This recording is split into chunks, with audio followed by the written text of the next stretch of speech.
The Fair Sentencing Act of 2010 addressed the gross inequity in federal sentences by reducing the disparity in punishment for crime involving crack versus powdered cocaine. Previously, under a 1986 law, 50 grams of crack led to a mandatory minimum sentence of 10 years, which was the same sentence that applied to 5,000 grams of powdered cocaine, enough to fill a briefcase. A street dealer of crack cocaine often got a longer sentence than the major trafficker who sold the powdered cocaine made into crack. The new law cut the 100-to-1 ratio to 18-to-1, not equalizing the penalties as it should have, but markedly reducing the difference. In two cases, the Supreme Court heard on Tuesday, at that time, that the issue is whether the sentencing law should apply to people who were convicted of cocaine crimes, but not yet sentenced before it went into effect. The Justice Department initially argued that the new rule should apply only to crimes committed after the law was signed.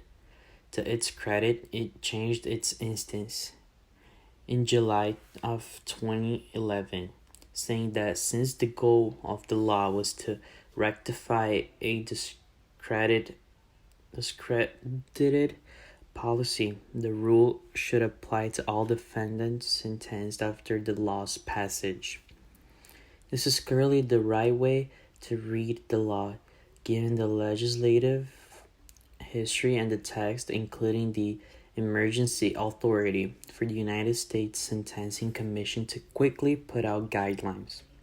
A rule of leniency requires that any ambiguity in a criminal statute be resolved in favor of defendants, especially when the old sentencing rules resulted in huge racial disparities, as Justice Sonia Sotomayor pointed out.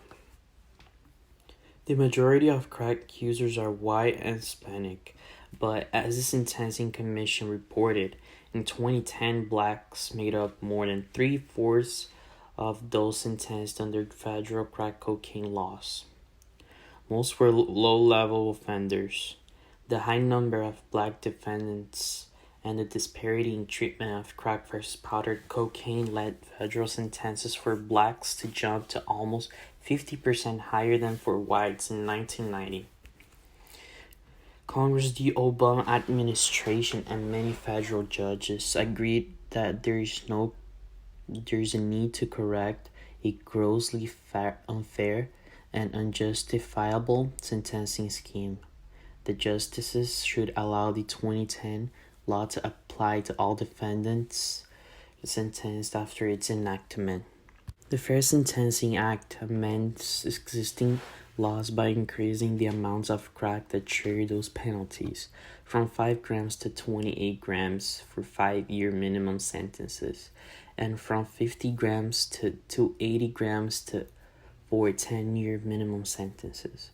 The act will also eliminate the 5-year mandatory minimum prison term for the first time simple possession of crack. According to U.S. Sentencing Commission figures, no class of drugs is racially skewed as crack in terms of numbers of offenses.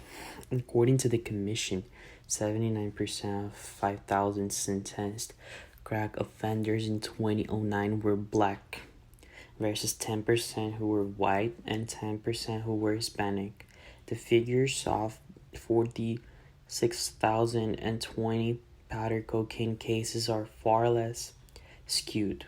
17% of those offenders were white, 28% were black, and 53% were Hispanic.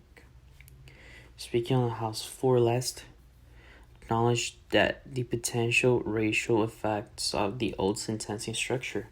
Quotes, certainly one of the sad ironies in this entire episode is that the old sentencing structure which was characterized by some as a response to the crack epidemic in African American communities has led to racial sentencing disparities, which simply cannot be ignored in any reasoned discussion of this issue.